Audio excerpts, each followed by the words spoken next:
Naghanap pa kayo ng bahay dito sa Zamboanga City? So, welcome to your dream house. Nandito ako ngayon sa Barangay Putik, sa Kaputatan. Tinatawag to dito na Little Baguio ng Putik. So, ngayong araw na to is magpa-project update lang ako, no? Dito, i-check natin yung mga bahay. Ito dito is parang tatlong bahay dito. 1, 2, 3. Yung pangatlo is hindi pa kinoconstruct. So, dito naman sa kabila, may 4 na bahay dito na yung dalawa tapos na, tapos yung dalawa ongoing construction na yan, no? Yan. So pansin nyo, yung ginagamit namin na walling material is hindi na po siya hollow block. Ano na po siya, light panel na po by yung owner nito, si Slater Young. Yung pinopromote niya sa yung vlogger sa YouTube. Kung mapapansin yun, si Engineer Slater, yung dating PBB din. So ito yung business niya ngayon, yung isa sa business niya, yung light panel. Yan po.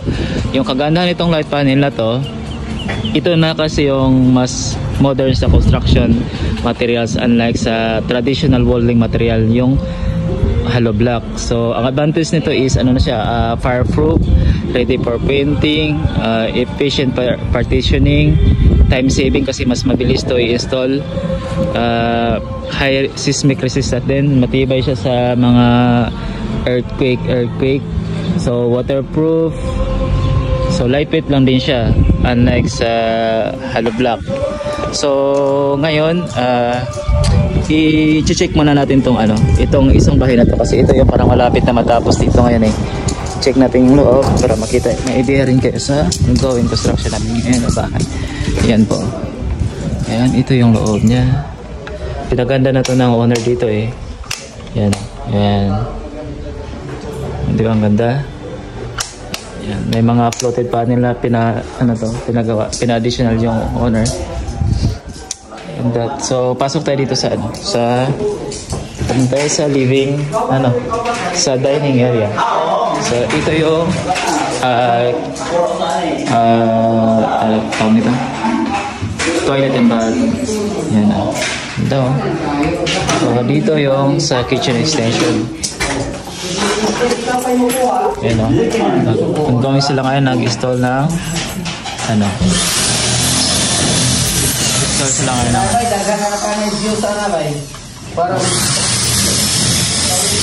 boss po, electrician natin.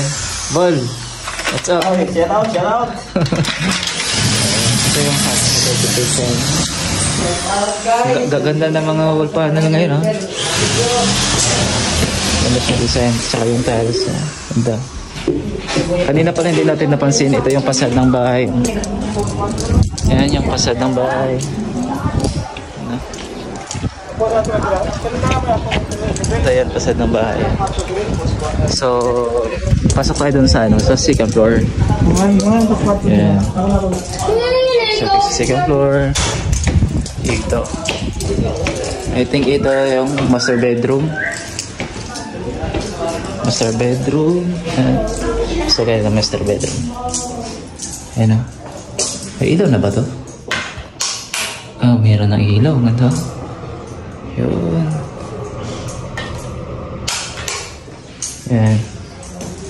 Tapos ito dito, terrace or balcony.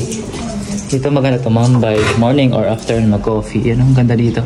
Kasi yung view talaga kita yung mountains. Ano talaga dito, yung story time, sakto talaga yung plan ng owner. Ayan o. Ayan.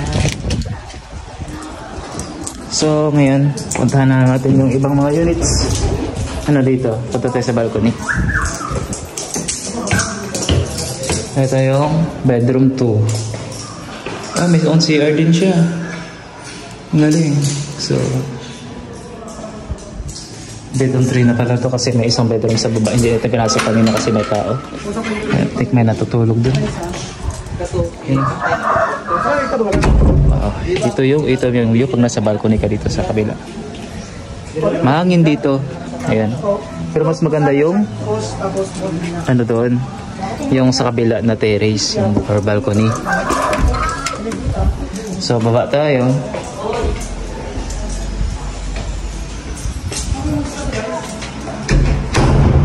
Yan.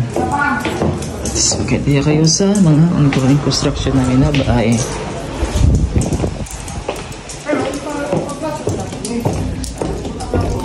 Ayan.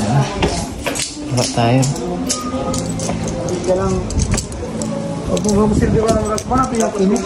So, ito na yung isa din na ongoing construction. Tingnan po sa kanya kasi ano pa. Yan po.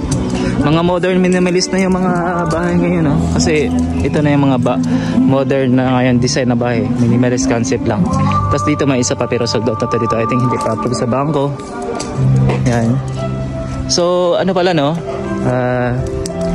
Sa ngayon, sayang dito is maganda talaga yung location dito kasi elevated siya, mahangin, tsaka yung cemented na rin yung road from the highway, at tsaka nasa putik pa. At ang sayang lang dito kasi dito lahat is sold out na to lahat. Yung 7 units dito, 7 slot, sold out na to dito. So ngayon, yung good news ngayon is yung may available pa kami na project. Limited slot lang din, so pauna na lang din doon sa ano na siya, sa Barangay Pasabolong. Malapit siya sa budget wise sa yung future gagawin pa lang na township dito ni Manny Villar, yung tinatawag na Andalus. Complete ano na po yun doon, may mall na siya, may mga restaurant na, may mga ano pa, may hotel. Basta township po, katulad sa BGC o Bonifacio Global City sa Taguig. At malapit din yun siya sa pinakamalaking mosque sa Pilipinas, yung Sadek Grand Mosque. So kung gusto nyo mag-secure na po ng slot doon, message nyo lang po ako para matulungan at ma-assist ko po kayo. At kung ano, at maibigay ko rin yung mga ibang details.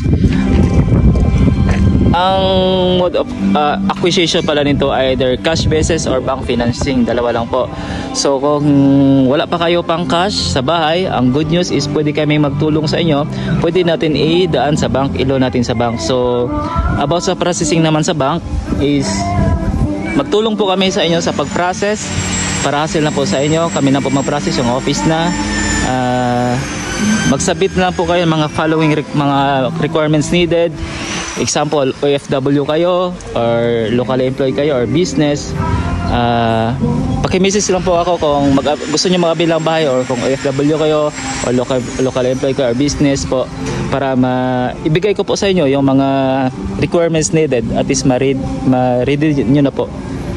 Saka yung yung ibang details ng bahay, I think yung reservation fee doon sa yung para ma-secure nyo lang yung slot doon sa Pasabolong is reservation fee is nasa 150,000 pesos lang po. So deductible na po yun sa contract price ng bahay. So kung ready na po kayo, no, sa nakapag-decide na po kayo na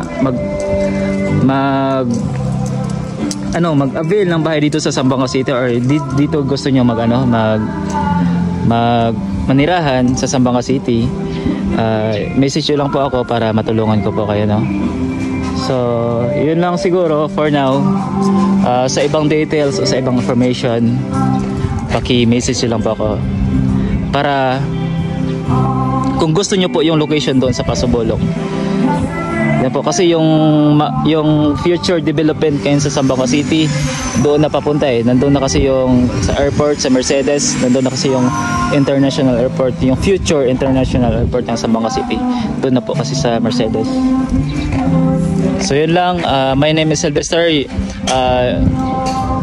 your trusted real estate salesperson dito sa Zamboanga City. So thank you for watching.